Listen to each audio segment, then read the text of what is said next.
Hello friends, অনেকদিন পরে ইউটিউবে এলাম আমি ভিডিও বানাতে। তো দেখো আজকে কিছু ভিডিও না, আজকে আমার রান্নার একটু ভিডিও দেখছি, তোমাদের সাথে শেয়ার করছি।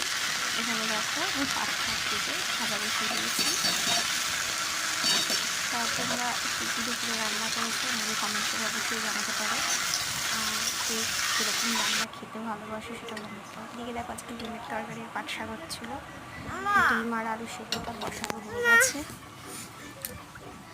এখানে মশলা বাটার জন্য রেডি হচ্ছিল সব কিছু, আদা রসুন লঙ্কা জিরে সব নিয়ে নিয়েছি বাটার জন্য।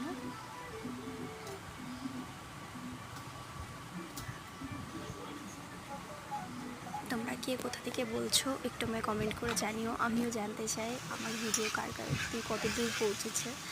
এদিকে দেখো পাট শাকটাও হয়ে এসছে প্রায়, এটাকে আমি নেড়ে একটু দেখে নিলাম। এটা ঢাকাই ছিল, একটু হালকা সামান্য জল দিয়ে ঢাকা ছিল, সেই ক্লিপটা অবশ্য নেওয়া হয়নি আমার। একটু লাস্টে আমি শাকে চিনি দিয়ে দিচ্ছি, দেখে এরকম শাকে লাস্টে একটু চিনি দিয়ে খাও বলো। এদিকে মশলা বাটা প্রায় হয়ে গেছে, আর একটু বাটলেই হয়ে যাবে।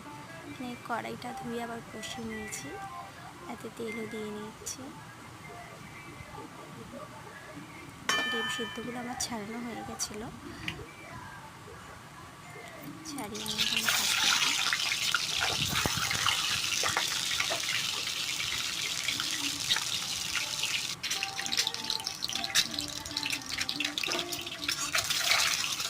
ডিম ভাজা প্রায় হয়ে গেছে। এটাকে তুলে আমি আবার জিরে ফোড়ন দিয়ে পেঁয়াজ দিয়ে আগে ভেজে নেবো। আগে আলু ভেজে তারপরে পেঁয়াজ ভাজে, আর কি আলু সিদ্ধ, আলুটা ছিল সিদ্ধ করা ছিল, সেই জন্য পেঁয়াজটাকে ভেজে নিতাম। মানে কটা বাজে রে? আমার মা মাঝখানে জিজ্ঞেস করলো কটা বাজে।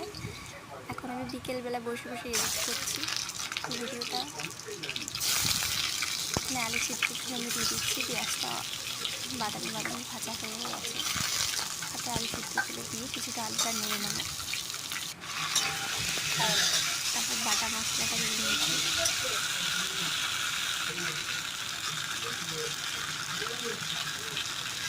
তাতে নুন হলুদ দিয়ে সেটা কষিয়ে একটু কাশ্মীরি লঙ্কার গুঁড়ো দিয়েছিলাম, সেই ক্লিপটা মনে হয় নেওয়া হয়নি।